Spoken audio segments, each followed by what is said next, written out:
Assalamualaikum warahmatullahi wabarakatuh. Saya Muhammad Yatal Faiz dari kelompok 4 akan membahas tentang kepemimpinan bisnis syariah. Yang pertama, pengertian kepemimpinan. Kehadiran seorang pemimpin dalam kehidupan berbisnis merupakan keniscayaan. Islam mendorong umatnya untuk mengatur kehidupan bersama dalam bermasyarakat, berbangsa, dan bernegara, serta memotivasi kepemimpinan berdasarkan kesepakatan masyarakat. Sedangkan untuk kepemimpinan bisnis, kemunculan seorang pemimpin berangkat dari kemampuan intelektual dan pengalamannya sendiri dan tidak memerlukan dorongan masyarakat. Yang kedua, kriteria kepemimpinan.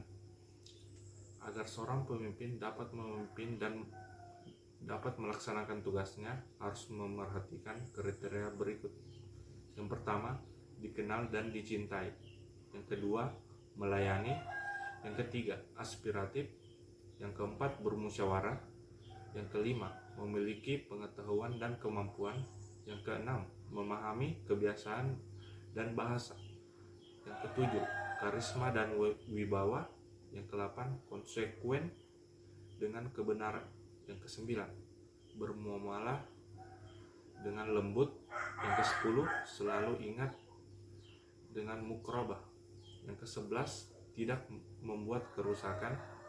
Dan yang terakhir, mendengarkan nasihat. Mungkin itu saja yang dapat saya sampaikan. Selanjutnya akan dibahas oleh teman. 3. Membentuk karakter pemimpin.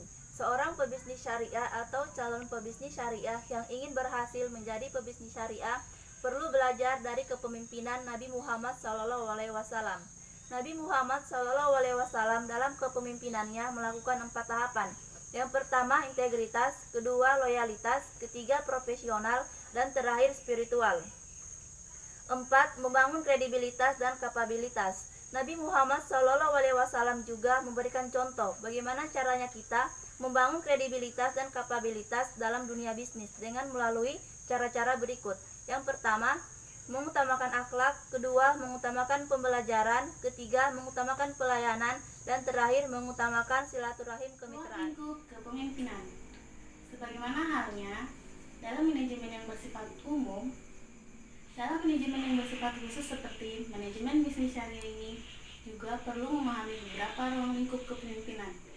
Ruang lingkup kepemimpinan yang dimaksud adalah kemampuan interpersonal, kemampuan manajerial, kemampuan teknis, dan kemampuan strategis. Keempat kemampuan ini harus dimiliki oleh semua pemimpin bisnis untuk mencapai tujuan perusahaan. Oleh karena itu, untuk mewujudkan tujuan tersebut, seorang pemimpin harus memiliki motivasi yang kuat untuk mendorong keempat kemampuan tersebut secara sinergi dan mewujudkan tujuan perusahaan yang dipimpinnya. Terima kasih.